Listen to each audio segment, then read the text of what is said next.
Oh ya, ini dengan siapa saya? Dengan kelas D gitu, dok, yang sedang berbicara ini Adi gitu. Kelas D. Ya, terima kasih Ya, kelas D. izin sebelumnya dok Ya, bertanya. eh, Kemarin saya sempat nge-email gitu dok untuk bertanya mengenai apakah ada UTS hari ini gitu tes apa? untuk putaran kedua gitu. Apakah belum waktunya gitu? Oh, soalnya sudah ada, mau diujikan sekarang boleh. Atau mau nanti boleh juga. Ya. Kembali ke dokter gitu. Ah, enggak ada Soalnya kembali ke saya. Eh, yang paling hebat tuh mahasiswa. soalnya Enggak, mahasiswa yang menentukan. kemarin sempat banyak liburnya dok. Takut kalau kita undur lagi terus ada libur lagi dok. Pak, Jadi mungkin boleh hari ini dok. Pak, mahasiswa yang minta libur saya kasih kuliah nggak mau. Saya kasih ujian nggak mau minta libur. Ya, libur aja lebih bagus, lebih kuat, lebih sehat. Ya, ini udah Maaf bisa nih dok. mulai, udah bisa mulai. Kuliahnya udah enggak dok tadi. Nah, oke. Terima kasih dok. Baik, selamat sore kelas D ya. Pasti mungkin juga ada teman-teman di kelas lain yang berkenan hadir di sini. Terima kasih sudah meluangkan waktunya untuk hadir. Ya. Ini kita akan membicarakan tentang pemeriksaan saluran pencernaan.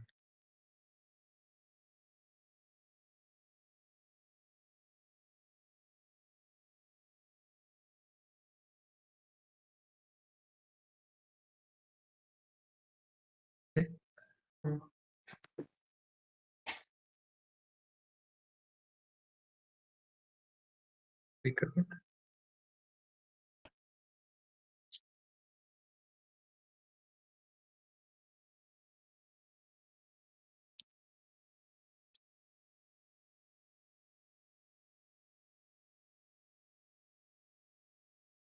Pasien yang mengalami gangguan pencernaan itu eh, umumnya agak sulit kita ketahui.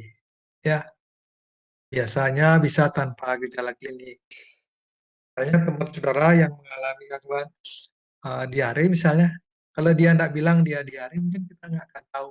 Ya, kecuali dia ini kelihatan gejalanya yang sangat nyata, baru kita tahu. Tapi kalau masih ringan, kita tidak akan tahu.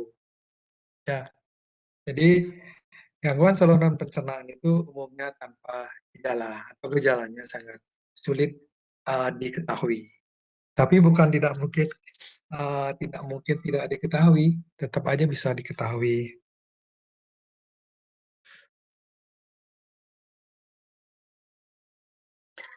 Kalau pada hewan, tanda-tanda yang paling umum ditemukan pada gangguan saluran pencernaan itu adalah eh, penurunan bobot badan.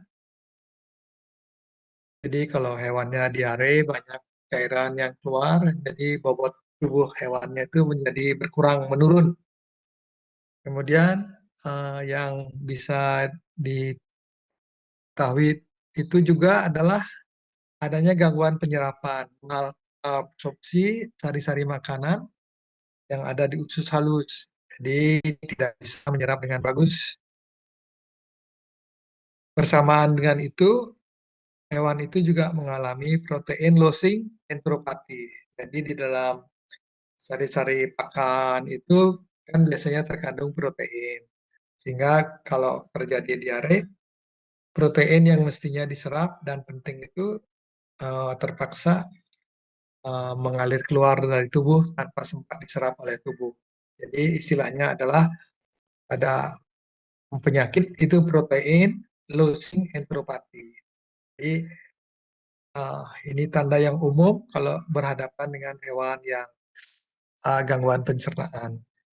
Bobot badannya berkurang, absorpsi sari pakan berkurang, kemudian terutama protein losing enteropati atau PLE.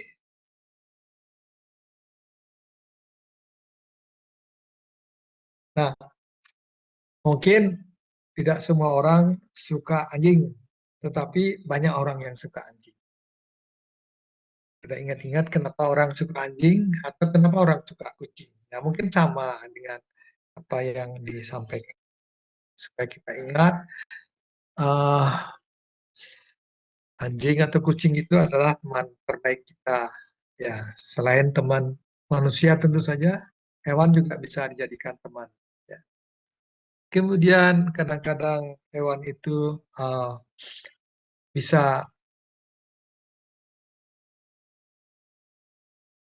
bisa melipur hati yang lara.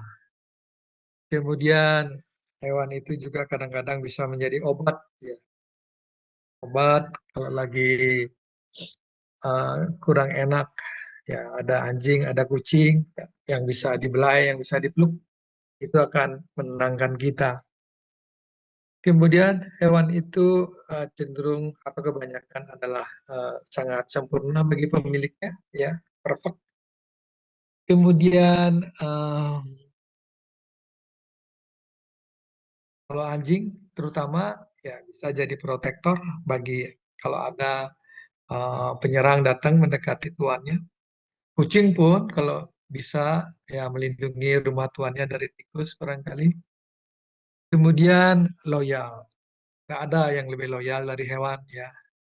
Kita boleh punya teman, tapi loyalitasnya mungkin bisa kita pertanyakan. Kalau hewan, loyalitasnya mungkin 100%. Dari semua itu hewan adalah sesuatu hal yang sangat unik, ya, hebat gitulah.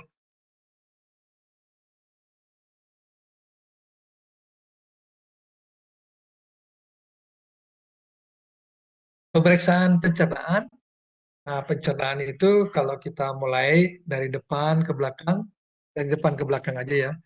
Dari depan itu dimulai dengan mulut.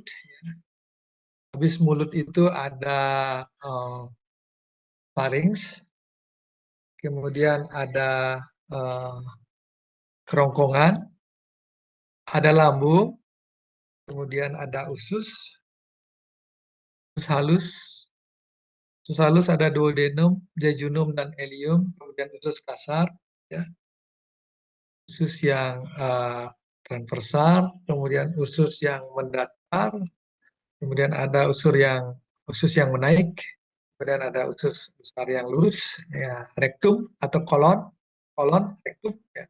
Kemudian yang terakhir adalah anus.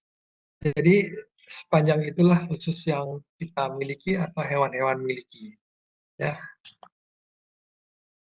Kemudian pada saluran pencernaan itu ada kelenjar aksesori. Ya. Di mulut itu ada kelenjar aksesori berupa kelenjar ludah.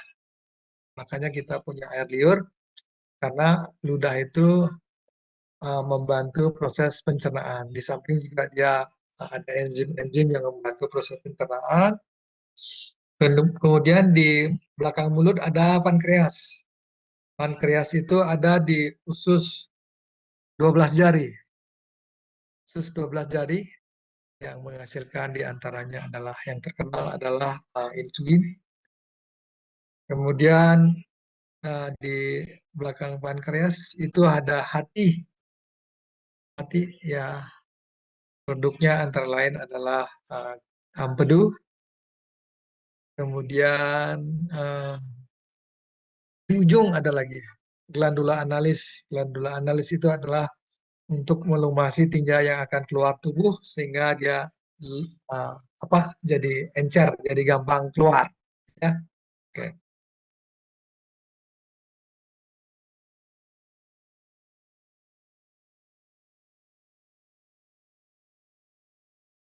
Pada mulut anjing atau mulut kucing sering kita temukan adanya ulcerasi lidah atau ulcerasi bukalis atau pipinya mengalami tuka, gusinya mengalami tuka, lidahnya mengalami tuka atau ulcerasi. Kenapa itu terjadi?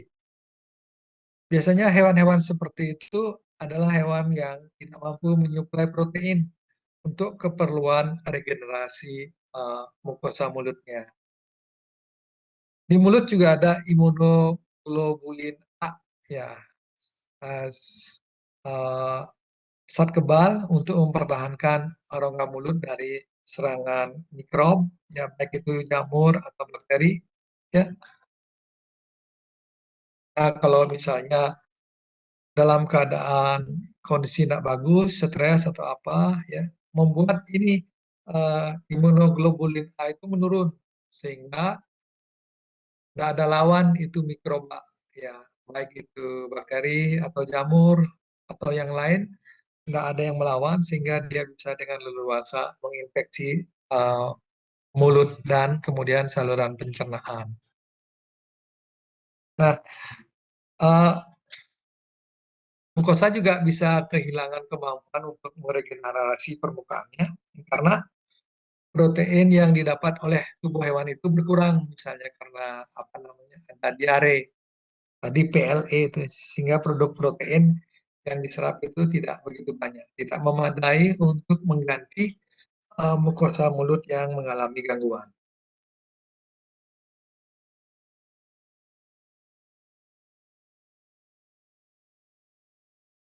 Ini sekedar gambar bahwa mulut ini mulut yang sehat, ya, mukosanya bagus, masih itu kelihatan mukosa lidahnya, ya, mukosa gusinya juga bagus.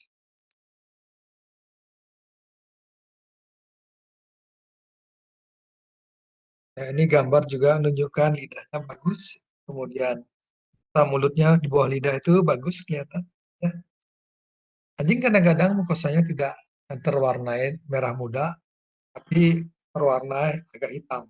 Nah, itu biasa pada anjing.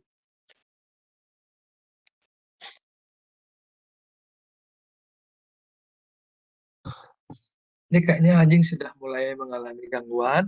Gambarnya kemudian terlihat bahwa mukosanya itu tampak pucat, ya. Kemudian eh, ada gangguan pada mukosanya, ya. Giginya ada yang mulai kotor, ya.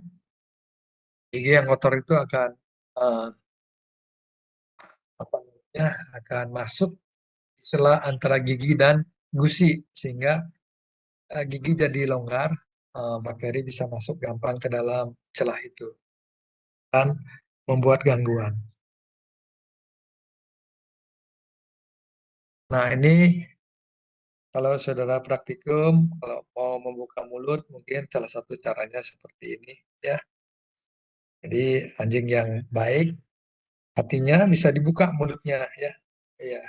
Kalau anjing yang galak, jangan nanti saudara digigit, eh, cedera tangannya. Ya,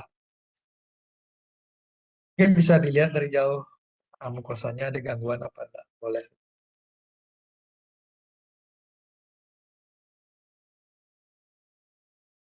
Ini cara membuka mulut, ya, pada praktek anjing. Sebenarnya eh, cara yang benar adalah perhatikan bibir atasnya, perhatikan bibirnya. Jari jemari kita itu berada di luar kulit, bibir atas. Kemudian jari mendorong ke dalam sehingga jari kita terlindungi dari gigi oleh bibir. Begitu juga yang bawah, bisa memanfaatkan bibir bawah. Nah, kalau ini perlu berani. Jadi menggunakan jarinya langsung bersinggungan dengan apa namanya dengan giginya. Mungkin ini anjingnya anjing yang baik, ya. Mungkin dari jenis Golden Retriever yang apa namanya gampang diatur. Kalau anjing yang galak jangan melakukan hal seperti ini.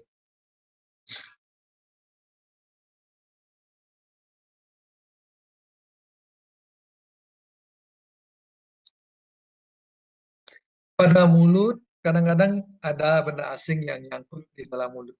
Ya, kalau kita ada benda asing nyangkut di dalam mulut kan ada tusuk gigi, bisa kita uh, bisa kita ini uh, cari-cari. Nah, kalau anjing, oh dia nggak bisa, kasihan. Ya, jadi benda asing bisa aja nyangkut di sela gigi atau antar rahang, ya, antar rahang kiri dan rahang kanan itu sering nyangkut benda-benda yang sebelumnya mengandung rasa yang enak. Mungkin sate misalnya, tusuk sate nyangkut di sana, ya, melintang. Wih, susah bagi anjing itu untuk mengeluarkan tusuk sate itu. Mau digaruk nanti mukosa mulutnya rusak. Ya, kalau nggak digaruk rasanya tidak enak. Nah, di samping tusuk sate, kadang-kadang bisa pada kucing itu sering kita temukan tali di bawah lidahnya, kawat, ya, kadang-kadang berada di bawah lidahnya, ya, kasihan. Nah, adanya benda asing ini biasanya kita curigai pada hewan-hewan yang tidak mau makan, anoreksia. Hewan-hewan yang gagging. Gagging itu artinya melakukan gerakan-gerakan seperti mau muntah, gagging. Sabalinya we we we we we gitu ya. Atau pada anjing yang banyak mengeluarkan air liur, pialisme, pialisma. Sama juga salivasi ya, atau polisialia.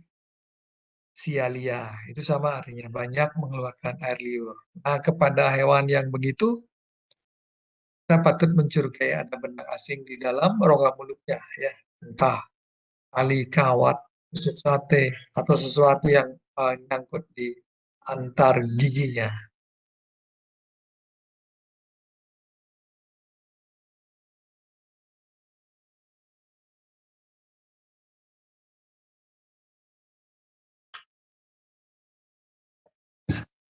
Ini kebetulan gambar ada sesuatu yang nyangkut antara rahang atas kiri dan kanan. Jadi ada suatu benda yang nyangkut di sana. Kami juga pernah menemukan hal seperti ini, tapi tusuk sate. Ya, tusuk sate. Ya. Ada tuh orang Bali kan suka beli sate babi itu, sate babi. Kemudian mungkin niatnya baik memberi makan ke anjing, anjing jalanan atau anjing liar atau anjing peliharaan bahkan. Anjing karena saking senangnya dimakan tusuk-tusuknya. Jadi tusuknya nyangsang seperti itu. Ya. Ini menanganinya agak sulit karena hewan itu sudah ini sudah tidak senang. Jadi ini perlu sedikit dibius supaya gampang menanganinya. Ya.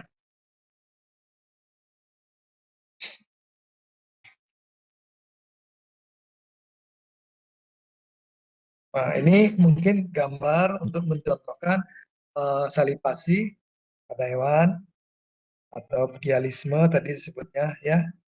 Nah, kepada dokter hewan yang berada di daerah rabies, hati-hati kalau ketemu anjing dengan gejala apa namanya hipersalivasi karena ini adalah salah satu tanda gejala penyakit rabies pada anjing.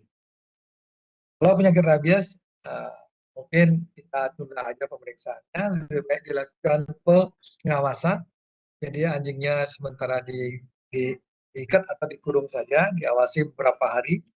Apakah dia akan gejalanya akan bertambah parah atau malah menghilang. Nah, nanti setelah evaluasi barulah kita lanjutkan apakah diperiksa atau diduga rabies.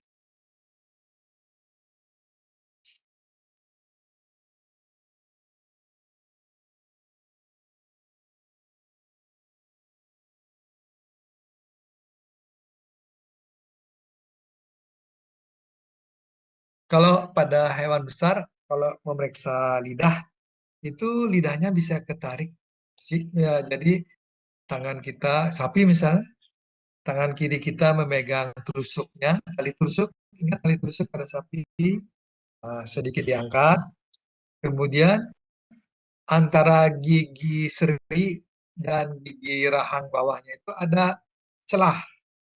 Kalau nggak salah namanya diastema. Diastema apa diastema. Kemudian hmm, tangan kita masuk dari situ, kemudian nangkep lidahnya, lidahnya ditarik keluar, kemudian dilihat lidahnya. Ya, ya pada lidah itu pada sapi sering ada misalnya uh, uh, erosi, ya, ada penyakit mulut dan kuku FMD, food bukan food and mouth disease ya, itu sering penyakitnya seperti itu.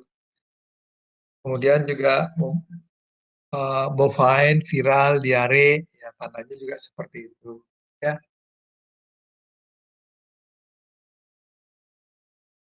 jadi pemeriksaan lidah itu ya seperti tadi sudah disebut itu adalah dilakukan pada hewan yang gagging, sorry, yang we itu atau retching. Retching itu adalah hewan sudah sampai menggerak-gerakkan perutnya untuk melakukan gerakan muntah itu namanya retching. Kemudian muntah sendiri. Muntah itu adalah keluarnya makanan pakan dari lambung ke luar ke mulut, keluar tubuh. Ya. Jadi kalau muntah itu pada anjing ada tiga, ada disebut gagging, we, retching itu sudah menggerakkan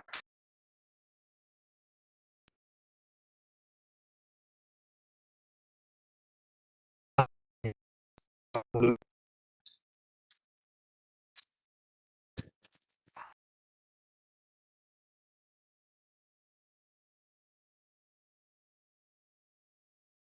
Setelah dari mulut kita memeriksa esofagus, ya, kerongkongan, bahasa Indonesia-nya kerongkongan. Hati-hati dengan tenggorokan ya. Esofagus karena organnya itu efek, jadi sulit diperiksa memang. Ya, jadi uh, daerah yang bisa diperiksa pada esofagus itu biasanya daerah yang ini, daerah bagus itu ada di daerah leher, ada di daerah toraks, ya. Yang bisa diperiksa itu dengan pemeriksaan fisik itu adalah yang ada di leher. Ya,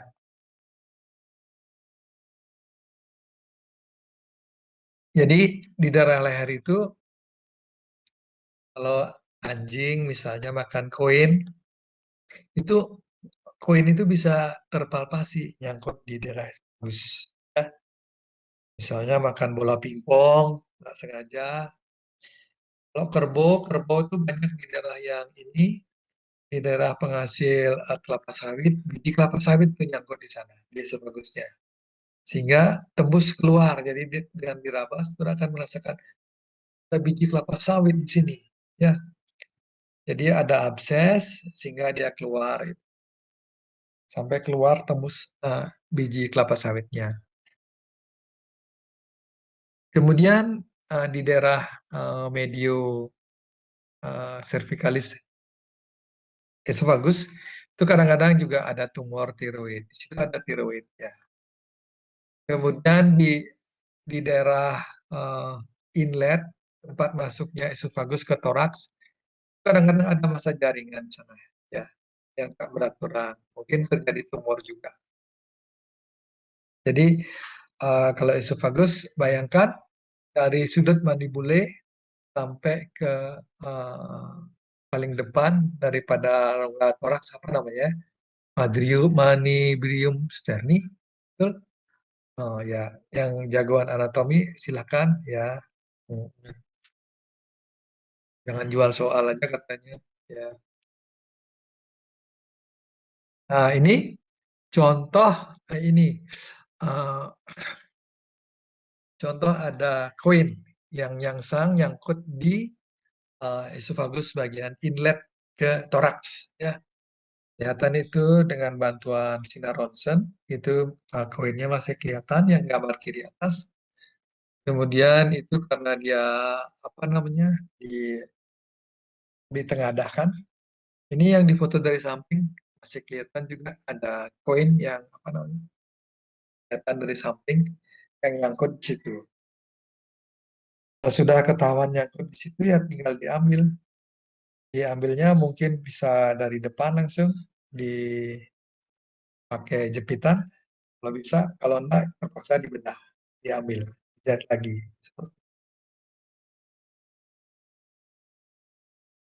Nah, ini sudah agak masuk sedikit ke dalam, ya ini perlu dibedah ini sepertinya. Ini dia udah uh, mungkin belum masuk terlalu ke dalam banget, tapi ngambilnya ini agak sedikit miring gambar ronsennya, ya. Jadi itu masih ada kelihatan tulang klavikulanya, ya, yang uh, di ke dalamnya itu bersatu menunjukkan ada koin. Ya.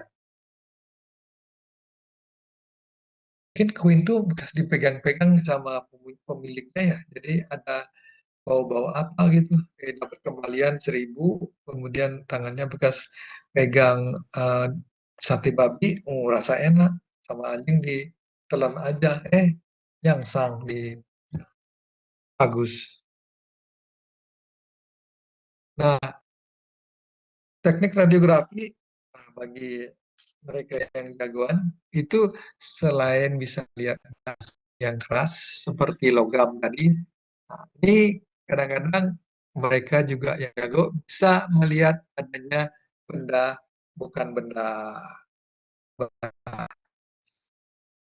benda yang keras. Nah, ini kayaknya tulang ini. Tulang dimakan, ceritanya begitu, tulang dimakan, ada dagingnya, kemudian nyangkut di situ.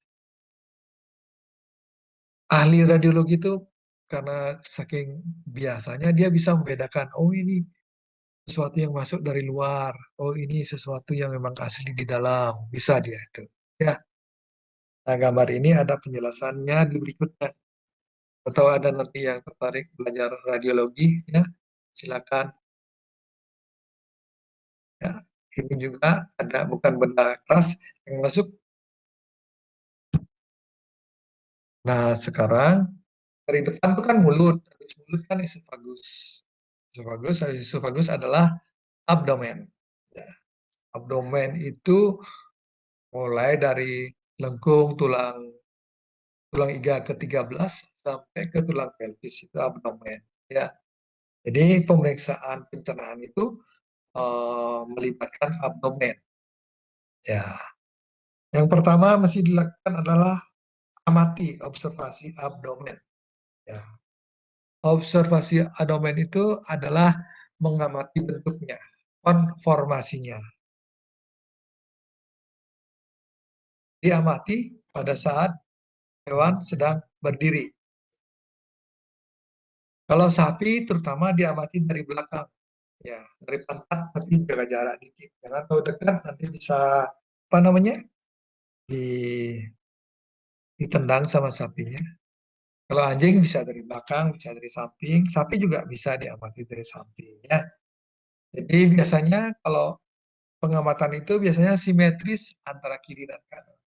Kalau misalnya terjadi perbedaan perbedaan besar kiri dan kanan, ya terjadi sesuatu di dalam pencernaan. Nah, kalau hewan ruminansia seperti sapi, kambing, domba, itu kadang-kadang rumen dan retikulumnya itu mengalami kembung. Jadi kembung terisi gas, nah, akhirnya kembung dia. Ya. Kembungnya kalau karena udara kembungnya di atas. Nah, di atasnya di kiri apa di kanan? Nah, saudara coba jawab sendiri. Kalau rumen ada di sisi kiri apa di sisi kanan? Ya, itu udah jawabannya. Ya. Kemudian di samping membesar, uh,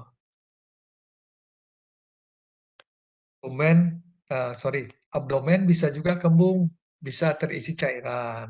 Ya, misalnya pada hewan yang asites, hewan yang busung air, ya, itu perutnya kembung, ya, asites, terisi cairan cairan tubuh. Kemudian kalau anjing ada juga yang perutnya mengecil ya, yang lama tidak makan ya, lari, jalan terus saja ya, sepanjang jalan mencari sesuatu makanan, sesuap makanan yang tidak kunjung ditemukan ya. Kalau ada orang nanya, anjing bisa tahan makan berapa hari tidak makan? Eh, kalau kita tidak makan 1 hari aja udah bangga. Ya, gua puasa. Apalagi yang 24 jam. Gua puasa 24 jam. Anjing itu 10 hari bisa puasa. Ya, dia mau nyombong sama siapa? Harusnya dia mesti nyombong sama manusia ya. Manusia yang tidak memberikan dia makan. Weh. Tapi abdomen bisa juga membesar ya. Besar. Tadi udah dibilang Bisa juga ada rasa nyeri. Ya, kalau abdomen rasa nyeri biasanya perutnya melengkung ke atas. Ya, tulang tulang uh, tulang vertebralisnya melengkung ke atas. Ya. Uh, Kemudian di abdomen itu ada gerakan normal. Ya, gerakan normal itu jangan hitung. Ya, kadang-kadang teman-teman kita berlebihan hitungnya. Gerakan normal di usus halus itu namanya berborigmi atau berborigmus. Itu dihitung 1 menit berapa, nggak perlu. Yang penting ada gerakan, ya. Gerakannya berlebih-lebihan, gitu aja cukup, jangan dihitung, ya. Nah, apalagi gerak rumen. Kalau gerak rumen itu memang gitu. Gerak rumen itu, jadi kalau saudara lihat sapi, kemudian antara tulang iga paling belakang, poste ke 13, sampai ke uh, tuberkokse itu ada legokan. Legokan itu namanya fossa, legokan, para di sebelah lumbar. Fossa para lumbar. Kalau ini orang Indonesia lebih keren lagi nyebutnya. Legok lapar. Jadi kalau sapi lapar di sana melegok. Ya. Nah, kalau mau periksa gerakan rumen, saudara harus siap dengan stetoskop menempel di legok lapar itu selama 2 menit tanpa lepas. Ya, tempelin aja terus 2 menit. Nanti saudara hitung berapa ada gerakan suara seperti gerakan motor. Kurr, kurr. Normalnya biasanya 2 sampai 5 kali per 2 menit ya. Ini satu-satunya satuan pada pemeriksaan hewan yang memakai satuan 2 menit ya, bukan 1 menit ya. Jangan 1 menit. Apa boleh? Boleh, tapi nggak biasa ya. 2 menit saja.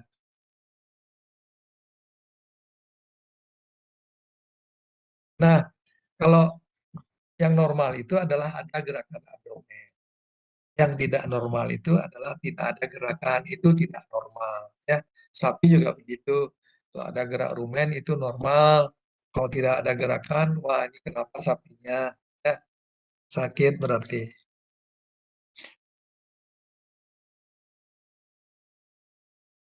Wah, ini anjing yang lagi ini. Mungkin lagi sakit perut, mungkin lagi BAB ya.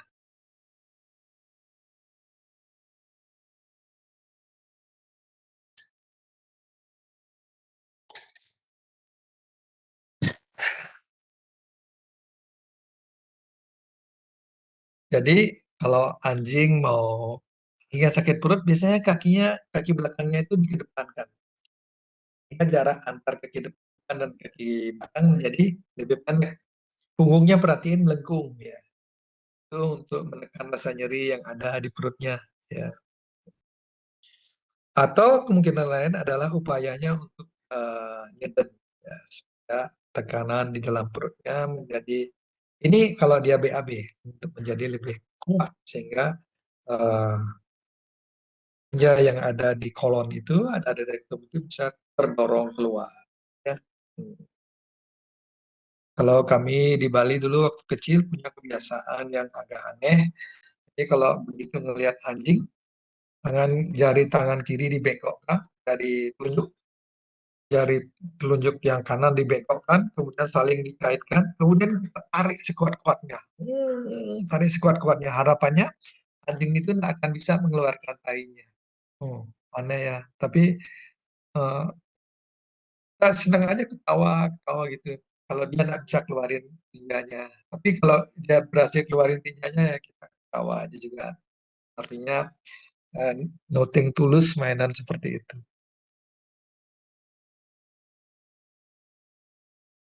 Nah, kita ingin tahu sekarang nyeri abdomen, apa cirinya ya. Oh, tadi sudah disebut. Hewan berdiri dengan kaki belakang agak ke depan. Punggung melengkung, kemudian berjalan dengan langkah pendek-pendek. Ya. Kita sering dulu waktu ngalamin kalau sakit perut mau BAB udah nggak tahan. Harusnya cepat-cepat jalan. Malah kecil-kecil jalannya. Cik, cik, cik, karena sakit perut mau BAB itu. Ya, oke.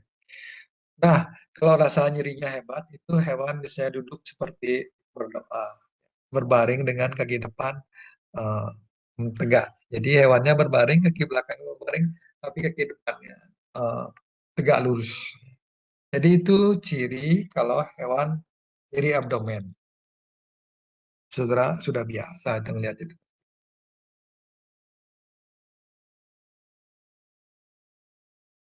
Nah,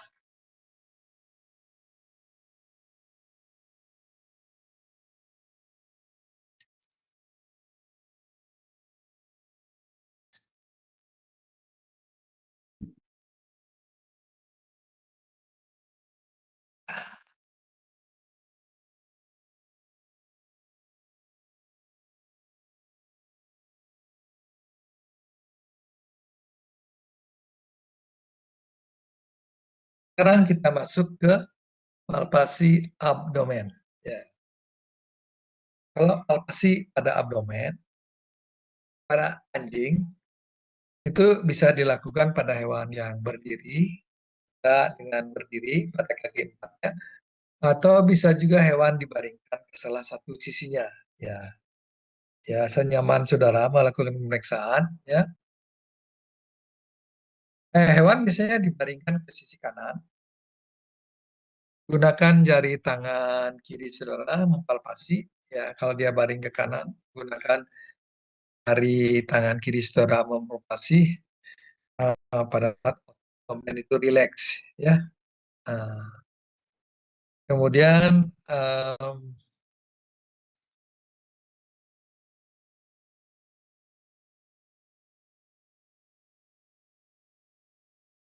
letakkan posisi jari tangan kanan itu di atas jari tangan kiri.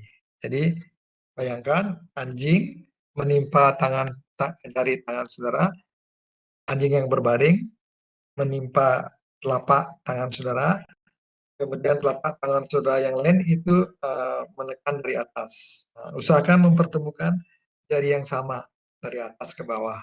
Ya, dari bawah juga berusaha mencari yang di atas.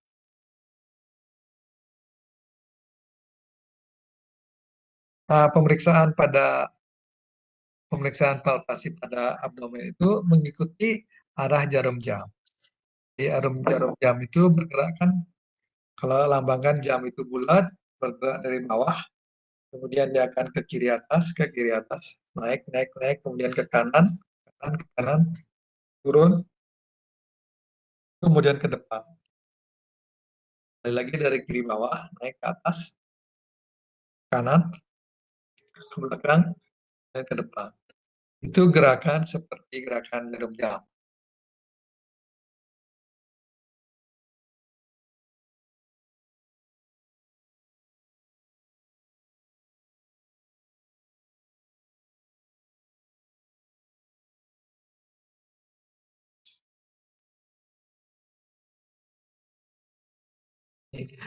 Ini gambar jamnya kira-kira ya, bagi yang sudah lama tidak melihat jam seperti ini, maksudnya gerakan jam seperti ini. Jadi jarum panjangnya itu bergerak dari kiri ke kanan, bawah, ya, ke depan lagi.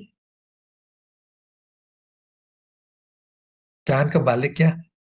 Ya, saya pemeriksaan ini punya standar antar dokter hewan. Ya, dan kebalik gerakannya.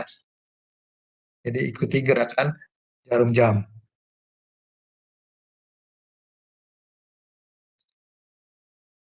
Palpasi abdomen itu dimulai dari sisi kiri bawah, ya, abdomen lateral. Jadi di sana ada, kalau kita raba dada kita sekarang, yang paling bawah dada kita itu, paling ujungnya itu cartilago sipodius. Anjing juga diperiksanya mulai dari sana. Ya, yang diperiksa adalah hati. Di situ adalah posisi dari hati.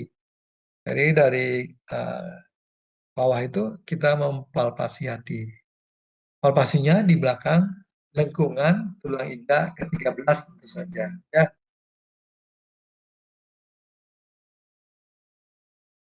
ini gambar tadi yang sudah disebut ya. Mungkin bagi yang lupa, silahkan merefresh ini, Pak. Merefresh ingatannya. Ya.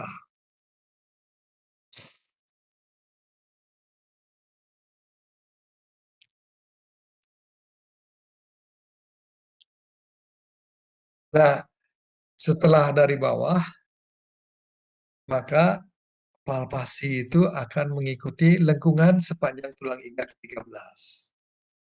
Nah, di atas itu saudara memeriksa hati, kemudian juga memeriksa limpa. Lambung agak sulit diperiksa lambung karena dia berada di bawah tulang iga. Jadi lambung betul-betul dilindungi sama tulang iga. Sulit diperiksa palpasi. Kecuali lambung mengalami tumor atau terpuntir. Ya, puntir sehingga lambungnya itu jadi besar.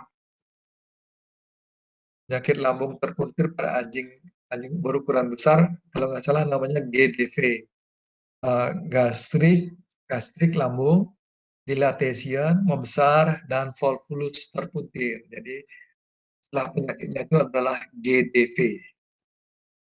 Ini anjing besar kok, karena lambungnya di dalam itu ronglanya besar, goyang-goyang kan, kemudian girang lambungnya itu terpuntir bisa. Akibat terpuntir, gas di dalam lambung terbentuk, lambungnya membesar, dilatation, kemudian terjadi puntiran, ya, sehingga hewannya sulit napas, ya, perutnya membesar, ya. Kalau di ronsen katanya citranya seperti citra tangan Popeye. Nah, nonton film Popeye, mungkin sekarang udah jarang ya film Popeye yang Popeye yang musuhnya itu namanya Brutus. Para Popeye saya lupa namanya siapa. Ya, saudara mungkin tahu ya.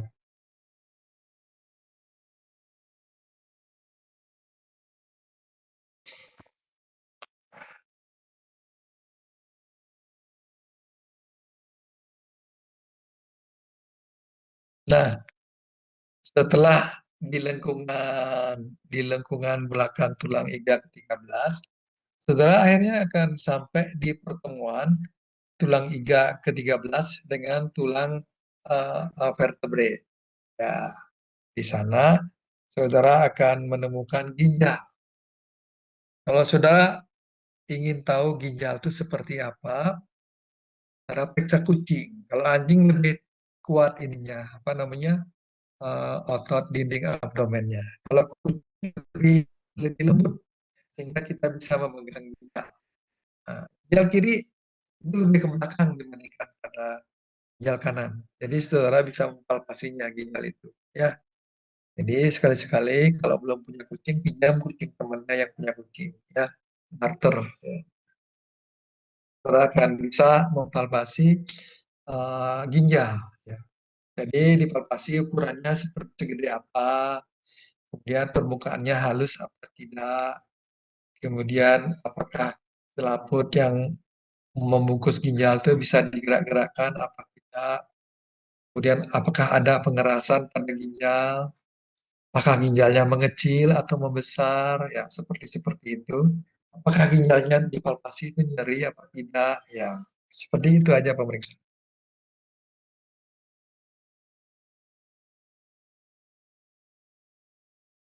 Nah, setelah sampai di sudut antara tulang iga dan tulang vertebrae lumbalis, maka saudara akan belakang sekarang ya, mengikuti jarum jam itu.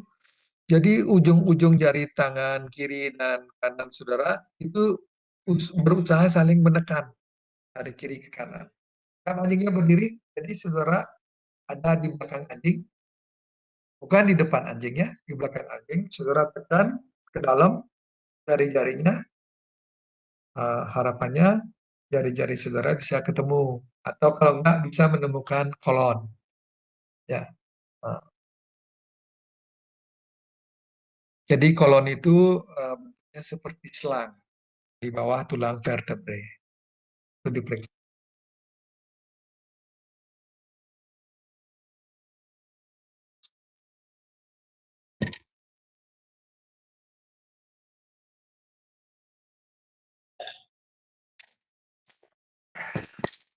Nah,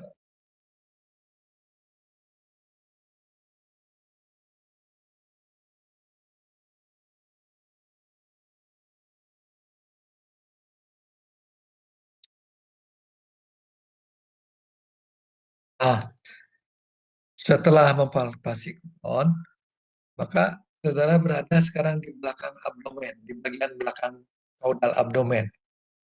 Jari-jari saling menekan pada posisi vesika urinaria. Jadi kalau sudah terus ke belakang, nanti kepatok sama tulang pelvis. Saudara terus tekan ke bawah, di depan dan di atas tulang pubis, saudara akan ketemu dengan vesika urinaria.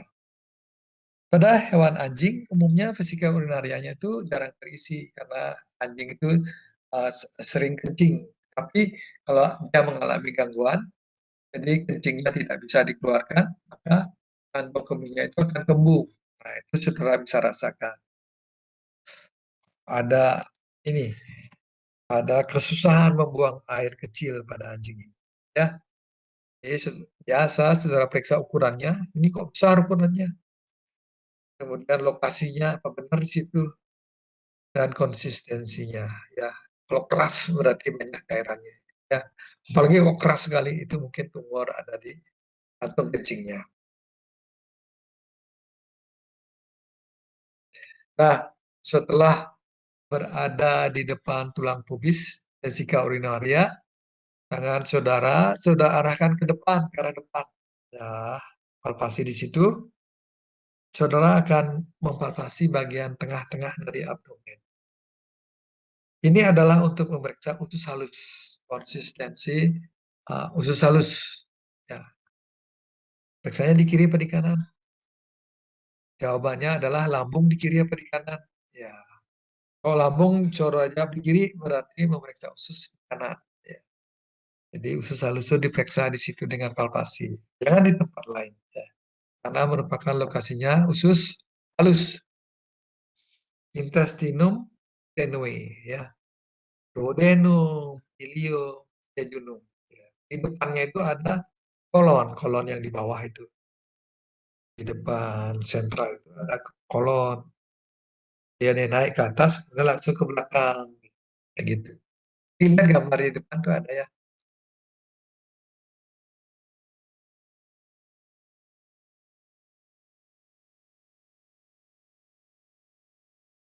Nah, kalau orang yang sudah biasa, ya saudara pun nanti akan bisa menjadi orang yang sudah biasa, ya.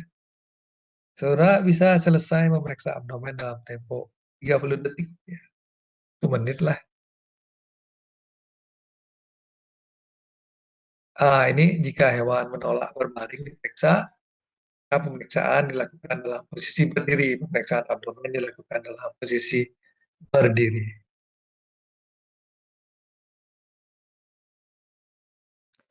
Sekarang perkusi abdomen. Tadi adalah palpasi, ya.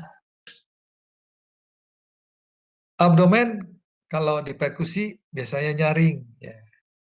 Kenapa? Karena di lambung itu terisi gas. Yang tidak nyaring itu adalah pada posisi hati, ya. Saudara udah tahu kan? Hati itu ada di belakangnya tulang iga, limpa juga di belakangnya tulang iga, kemudian kantung kemih di belakang. Kalau penuh di dekat tulang pelvis. Nah, itu kalau di perkusi suaranya akan redup, ya. Nah, jika lambung terisi gas, maka suaranya akan ini, apa namanya, nyaring, bahkan meluas, ya. Dung, dung, dung, mungkin gitu, ya.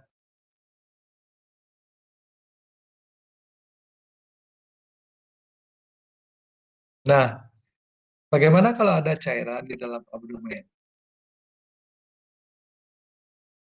Jadi kalau menduga ada cairan di dalam abdomen, tanda yang bisa kita lihat adalah abdomen itu membesar pada sisi bawahnya. Ya, dilihat dari belakang, pembesaran kiri dan kanan sama, cuma di bawah, ya. Nah, kalau sudah begitu kita curiga ada cairan uh, di dalam abdomennya. Hanya cara memeriksanya adalah salah satu telapak tangan saudara itu diletakkan di sisi kiri atau sisi kanan, kemudian jari tangan yang lain mengetuk dari sisi yang berlawanan. Ya. Nah, kalau memang betul ada cairan, maka telapak tangan saudara itu akan merasakan ada getaran yang diantarkan akibat ketukan dari yang ada di seberang.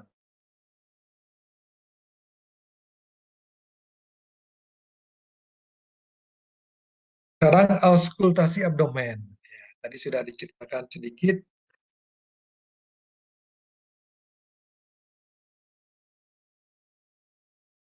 Jadi mengauskultasi abdomen ya gunakan stetoskop. Ya, jadi suara usus itu kerap bisa saudara dengar dalam jangka waktu tertentu.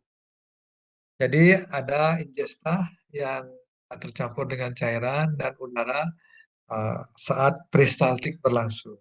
Ya, suara ini disebut dengan suara borborygmus kalau satu, kalau banyak disebutnya borborygmi.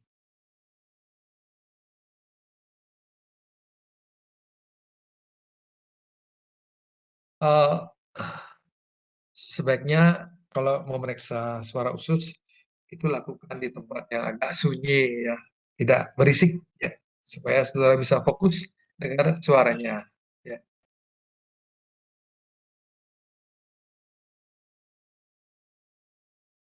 Kadang-kadang kalau kita saking laparnya bisa mendengar suara uh, perut saudara yang lagi bunyi. Nah, itu namanya suara borborygmis ya. Makin sering berarti kita bisa nanya ini kamu kenapa perut, eh, apa ada diare sedikit. Kalau sedikit ya biasa itu suaranya. Ya, mungkin uh, gerakan peristaltiknya lagi mengocok isi usus yang sedikit berkurang dengan cairan dan udara. Jadi muncullah suara borborygmis.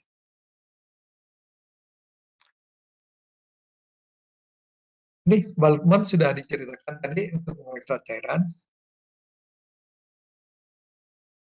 Sekarang kita ke pemeriksaan apa nih? Rektum, anus, dan sakus analis. Kolon itu tadi sudah diperiksakan ada di bawah os vertebrae, lumbalis. Nah, yang beberapa senti yang lurus itu namanya rektum. Kemudian yang di belakang sekali itu namanya anus. Kemudian di sebelah menyebelah anus itu ada sakus analis. Sakus analis itu menghasilkan cairan seperti blue band. Jadi kalau tinja keluar, sakus analis ini tergencet sehingga cairannya keluar melumasi tinja yang keluar sehingga tinja jadi apa namanya mulus keluarnya. Kalau tanpa ada lumasan dari produk sakus analis, mungkin ya agak sulit untuk melakukan BAB. Ya. Jadi berguna juga ini kelenjar sakus analis. Nah, kalau saudara melihat anjing dari belakang, ya, kita melihat anjing dari belakang, jangan ditiup, dilihat aja, ya. Lihat, kemudian posisi kelenjar sakus analis itu, kalau saudara lihat jam saudara, ada di posisi angka 5 dan angka 7. Ya, mana posisinya. Jadi kalau saudara memasukkan tangan jari saudara, jadi pemeriksaan per digital, jadi pemeriksaan menggunakan jari per digital, saudara masukkan jari tangan saudara, kemudian jempol saudara memencet di arah jam 5, atau di arah jam 7, saudara sedang memeriksa sakus analis. Ya, kadang ada cairan yang keluar seperti blue band.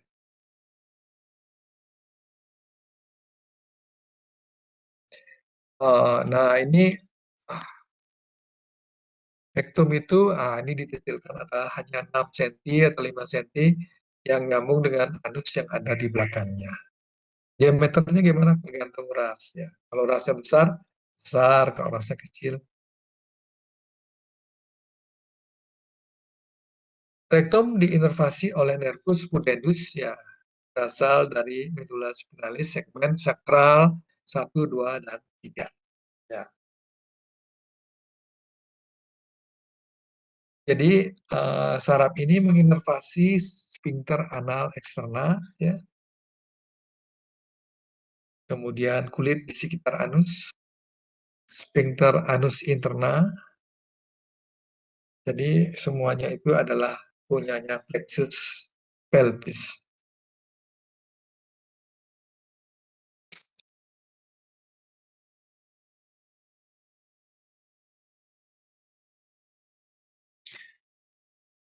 Pada pemeriksaan rektum kita bisa melihat sejumlah tanda. Ada istilahnya tenesmus merejan, ya, atau disketsia, campur darah. Pernah merejan kan? Tenesmus, ya, itu mengeluarkan sesuatu yang keras dari dalam rektum, namanya merejan. Kemudian kalau ada robekan di rektum saudara hingga terjadi perdarahan, itu namanya disketsia.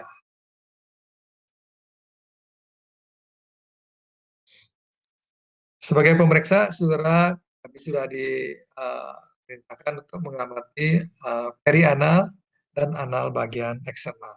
Ya. Apakah ada bengkak di kelenjar perianalnya apa tidak? Kadang-kadang begitu. Kalau dia bengkak, sehingga uh, uh, produknya tidak bisa dihasilkan, sehingga sulit beol jadinya. Apakah ada tumor? Kadang-kadang suka ada tumor, ya, sehingga lubangnya buntu. Jadi uh, kalau sudah sampai anus berarti sudah sampai di ujung. Apa betul? Kita lihat. Nah,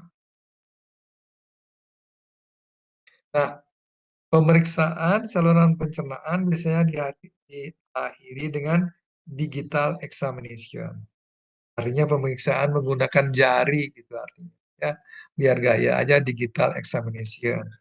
Kalau di sapi ada namanya rectal examination. Jadi periksa kebuntingan dengan memasukkan seluruh telapak tangan ke dalam rektum, ke dalam kolon. Kalau di anjing cukup satu jari aja. Ya. Kalau bisa gunakan sarung tangan, sarung plastik yang disposable itu. Ya. Jadi saudara masukkan jarinya, saudara tarik pelan-pelan. Begitu tarik, saudara lihat warna ininya, warna sarung saudara, sarung tangan saudara, ya. Nanti saudara bisa lihat di sana tinjanya, konsistensinya seperti apa, kemudian apakah ada pendarahan di situ, ya. Apakah tinjanya terasa keras atau tinjanya terasa lembek, apakah sphincter aninya keras melawan atau tidak ada perlawanan sama sekali, ya. Banyak yang saudara bisa rasakan dengan pemeriksaan digital examination. Saudara belajar sendiri ya. Ya.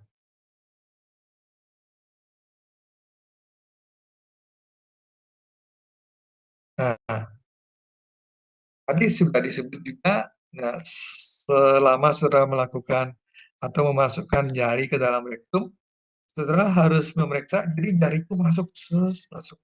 Setelah masuk, saudara gerakkan ke bawah, dari pelvis. Ya. Apakah ada patah pelvis? Karena anjing suka patah usia. Kemudian cari sampingnya, apakah iliumnya ada patah atau malah isiumnya patah. Jadi dengan jari itu digerakkan di lantai pelvis kita bisa tahu.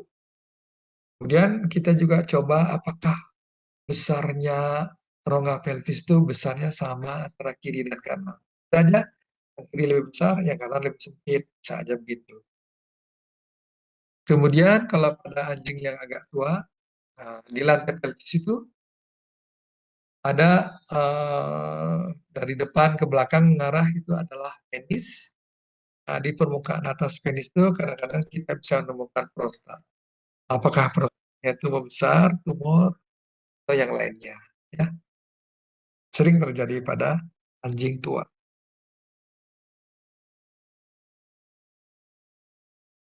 Nah, kalau pemeriksaan mukosa rektum,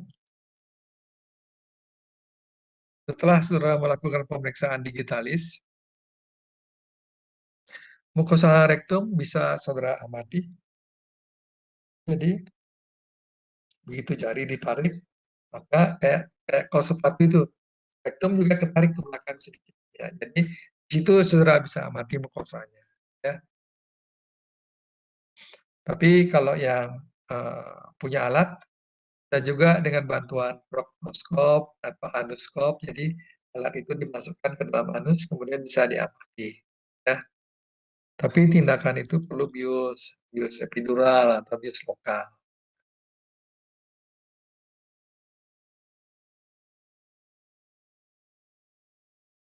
Sekira itu yang bisa kami sampaikan untuk pemeriksaan abdomen pada hewan kecil. Ya, semoga ada sedikit manfaatnya untuk saudara yang apa namanya yang belajar di bidang kedokteran hewan.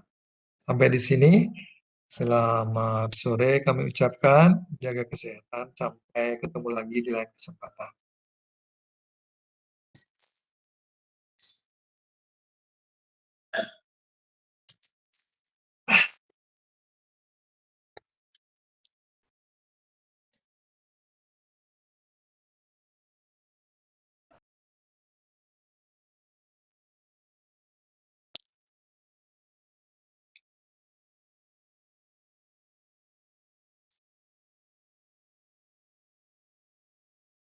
Izin dok, Ya, kenapa Pak? sebelumnya mohon maaf dok, izin bertanya terkait ujian hari ini dok. Ya, Apakah dilaksanakan untuk kelas CD saja atau untuk apa boleh kami minta semua kelas nih dok? jangan hari ini ya, jangan hari ini. Coba cari hari yang berbeda, kelas A, B, C, D. Nanti saya bikinkan soal yang sama persis atau yang berbeda tapi persis ya. Nggih, baik Ya, dok. ya Berarti kan gampang bikin bukan jadwal, gampang bikin jadwal. Halo, berarti bukan hari ini ya dok? kan hari inilah kasihan teman-temannya ya. Oke baik Dan dok. teman ya Untuk materinya dok, eh, neurologi kan dok? neurologi ya, ya. Ya Apa betul sih dok. kalian sama ini pencernaan? Apa bedakan harinya? Neurologi dulu aja dok. Hah? Izin Apa? dok, apakah boleh kalau neurologi dulu aja? Neurologi dulu boleh, mau dua-duanya boleh. Ya, ya coba rundingkan di sana ya. Untuk Ya, untuk ujiannya 1 jam gitu dok, seperti biasa, jam 5 sampai jam 6. saya sudah ini suruh tentukan jadwal. Kelas A maunya hari apa, jam berapa? Kelas B hari apa, jam berapa? Kelas C hari apa, jam berapa? Kelas D hari apa, jam berapa? Saya tinggal mengikuti saja kalau saya memang betul-betul bisa. Kalau saya nggak bisa, saya akan lapor lagi. Ya, ya. Kalau hari ini, apakah tidak bisa gitu? Ini hari ini tidak bisa. Ya, Oh, tidak bisa. kan hari ini Oh, jam. baik dok, Ya, baik dok. kan Nanti saya akan, minta kan saya minta tentukan jadwalnya dulu. Ya, oke dok. soalnya anak-anak dijadwalin aja nggak mau sekarang dari sana jadwalnya. Ya,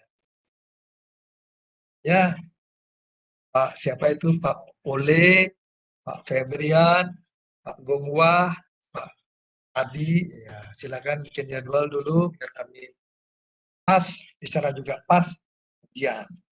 Ya, Baik Baik dok, dok, nanti nanti kami rundingkan, kami kirim hari ini dok. gitu dah ya. Terima kasih ya bantuannya.